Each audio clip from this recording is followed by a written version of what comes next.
Hello दोस्तों, उत्तराखंड की पाठशाला में आपका स्वागत है। तो देखिए दोस्तों, चैनल पर एक नई प्लेलिस्ट हमने शुरू की थी उत्तराखंड इतिहास की, जिसमें हम देख रहे हैं कुमाऊँ का चंद वंश। इससे पहले हम देख चुके हैं भाग 1, जहाँ पर हमने देखा कुमाऊँ के चंद वंश के आदि पुरुष सोमचंद के बारे में सभी तथ्य। तो चलिए शुरू करते हैं आज इसका भाग 2, जहाँ पर हम देखेंगे राजा इंद्रचंद से लेकर ज्ञानचंद प्रथम या गरुड़ ज्ञानचंद तक बीच में आने वाले सभी राजाओं के से संबंधित तथ्य। तो चलिए शुरू करते हैं कुमाऊँ का चंदवंश भाग 2। देखिए यहाँ पर जो हमारा प्रथम राजा मिलता है आज का, वो है इंद्रचंद। बात करें अगर इंद्रचंद की, तो उत्तराखंड में जो प्रथम रेशम का कारखाना खोलने वाला शासक था वो था इंद्रचंद। देखिए इंद्रचंद ने यहाँ पर एक रेशम का कारखाना खोला और इसके लिए उसने सहयोग लिया था नेपाल और चीन का।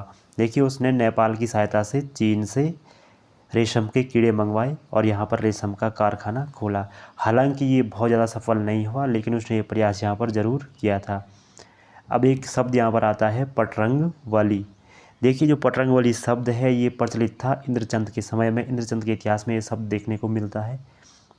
इसका अर्थ क्या होता है कि किसी ने इसे झूठ कह दिया, इसके किसी दरबारी ने इसको ये झूठा सपना दिखाया कि अगर आप सारे दरबार में या सारे राज्य में झूठ फैलाते हो, मतलब हर बात को झूठ और झूठी बातें फैलाते हो या झूठ बोलते हो, तो जो ये रेशम है, ये रेशम के कीड़े हैं, इनसे अच्छा रेशम होगा। तो इसी कारण ये प्रथा यहाँ पर मौजूद थी, पटरंग वाली प्रथा। यहाँ तक कि राज दरबार में भी झूठ बोले जाते थे। तो ये जो प्रथा थी ये इंद्रचंद के समय मौजूद थी। तो इस प्रथा को हम कहते हैं पटरंग वाली प्रथा। अब देखिए अगला जो शासक है वो है वीणाचंद।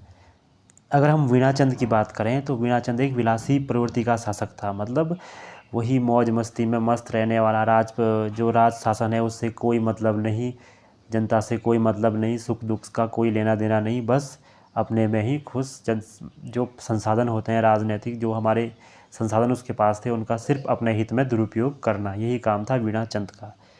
इसलिए वीणाचंद को विलासी राजा कहा जाता है।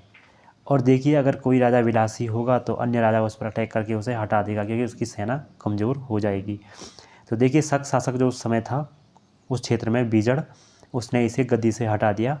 और आने वाले 200 वर्षों तक जो चंद शासन था वो, मतलब जो भी कुमाऊँ का शासन था वहाँ पर खस ही बैठे, वहाँ पर चंदों को हटा दिया गया 200 वर्ष तक सत्ता से। अगला जो शासक है वो है वीरचंद। देखिए अगर हम वीरचंद की बात करें तो वीरचंद ने जनता के सहयोग से खस शासक सोपाल को हराकर कुमाऊँ की सत्ता पुनः प्राप्त की।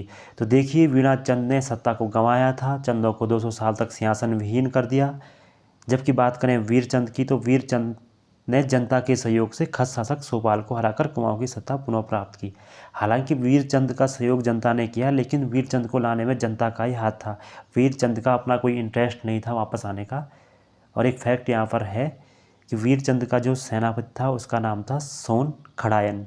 देखिए सोन खड़ायन एक सेनापति है जो था वीरचंद का, जिसने सहायता की थी फिर से वीरचंद को स्थापित करने की। अगला जो शासक है वो है नानकी चंद।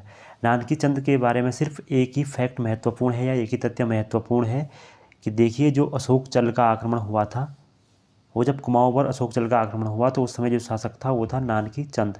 देखिए बात करें हम अशोक चल की, तो नेपाल का एक मलवंशी शासक था दुलू, नेपाल में इसका शासन चलता था और इसने पूरे हिमालय पर आक्रमण कर उसे विजित किया था।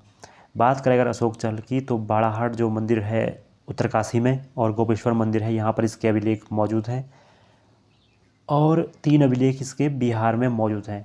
तो यहाँ पर इसे जो कहा गया है वो कहा गया है शिवालिक का राजा, मतलब हिमालय का राजा। इसे भारतीय इतिहास में भी हिमालय का राजा ही माना जाता है, जबकि ये नेपाल का शासक था। अगला शासक है त्रिलोक चंद। देखिए 25वां चंद शासक है, प्रसिद्ध इसलिए है क्योंकि पहली बार चंदों की सीमा को चंपावत से बाहर लाने वाला चंद यही है।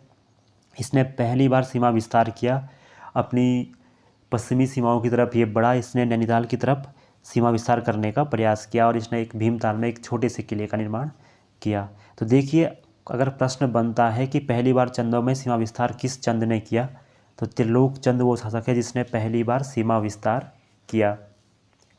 देखिए अगला शासक है ज्ञानचंद। इससे पहले हम देखेंगे अभयचंद के बारे में एक फैक्ट। देखिए अभयचंद पहला ऐसा चंद शासक है जिसका कोई लिखित प्रमाण हमें प्राप्त हुआ है। अब देखिए कैसे प्राप्त हुआ है कि जो मानेश्वर नौल है, जो मानेश्वर नौला है चंपावत में स्थित है एक जगह मानेश्वर नौला। नौला मतलब होता है पानी जहाँ पर पानी निकलता है या पानी की जो बावड़ी होती है उस स्थान को कहते हैं नौला। तो मानेश्वर नौला में एक जो लेख मिला है हमको, सॉरी यहाँ पर ताम्रपत्र लिख दिया है, लेकिन जो लेख हमें मिला है वो है अभय चंद का। तो अभय चंद पहला ऐसा चंद है जिसका लिखित प्रमाण हमें प्राप्त हुआ है इतिहास में। अगला राजा है ज्ञानचंद प्रथम। देखिए प्रमुख राजाओं की शुरुआत यहाँ से होती है, ज्ञानचंद प्रथम से। ज्ञानचंद प्रथम की अगर हम बात करें तो 29वां चंद शासक था ज्ञानचंद प्रथम। और इसने किया क्या था कि इसने दिल्ली सल्तनत की सहायता की थी रोहिलों के खिलाफ। देखिए रोहिले जो होते हैं हमारे कुमाऊं के दक्षिणी भाग में रोहिले जो थे, रोहिलखंड के जो शासक या जो आक्रमणकारी या जो भी यहाँ पर उत्पाद मचाते थे कुमाऊं के दक्षिणी हिस्सों में, तो उनके खिलाफ सल्तनत का साथ दिया। इसलिए ये दिल्ली दरबार में भी गया और यहाँ पर किसी ने इसे गरुड़ की उपाधि दी। अब उस शासक का नाम तो स्पष्ट है नहीं कि किसने इसे गरुड़ की उपाधि दी, लेकिन इसके बाद इसका नाम हो गया गरुड़ ज्ञानचंद। बात करें अगर गरुड़ ज्ञानचंद की, तो इसका जो राज चिन्ह भी था वो गरुड़ ही था। चंदों में सिर्फ एक शासक जिसका राज चिन्ह गाय न होकर गरुड़ था, तो वो गरुड़ ज्ञानचंद या ज्ञानचंद प्रथम ही है। अब बात करते हैं सौर का विजेता। देखिए इसको कहा जाता है सौर का विजेता। सौर एक राज्य जो पिथौरागढ़ के ऊपरी हिस्से में मौजूद था, तो सौर का विजेता इसे कहा जाता है गरुड़ ज्ञानचंद को। जबकि बाद में अभियान भारती चंद ने चलाए थे इस सारे क्षेत्र में, लेकिन सौर का विजेता कहा जाता है गरुड़ ज्ञानचंद को। ये फैक्ट भी पूछा जा सकता है। अब एक अन्य नाम यहाँ पर है, वो है नीलू कठायत। देखिए इसके अभियानों में इसका साथ दिया, ज्ञानचंद का साथ दिया नीलू कठायत ने, जो इसका सेनापति रहा। बात करें अगर नीलू कठायत की, तो इसको कुमैया खिल्लत की उपाधि प्राप्त थी। देखिए कुमैया खिल्लत एक उपाधि है कुमाऊं में, और कुमैया खिल्लत जो उपाधि प्राप्त थी वो थी नीलू कठायत को, जो सेनापति है ज्ञानचंद का।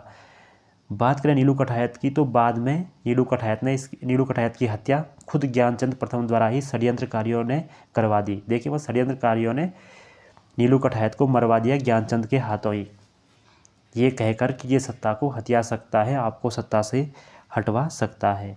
लेकिन बाद में ज्ञानचंद प्रथम को इसका दुख जरूर हुआ। तो देखिए ये थे आज के हमारे शासक इंद्रचंद से लेकर ज्ञानचंद तक। कल हम देखेंगे उद्यानचंद से लेकर आगे। तो चलिए धन्यवाद दोस्तों, जुड़े रहिए।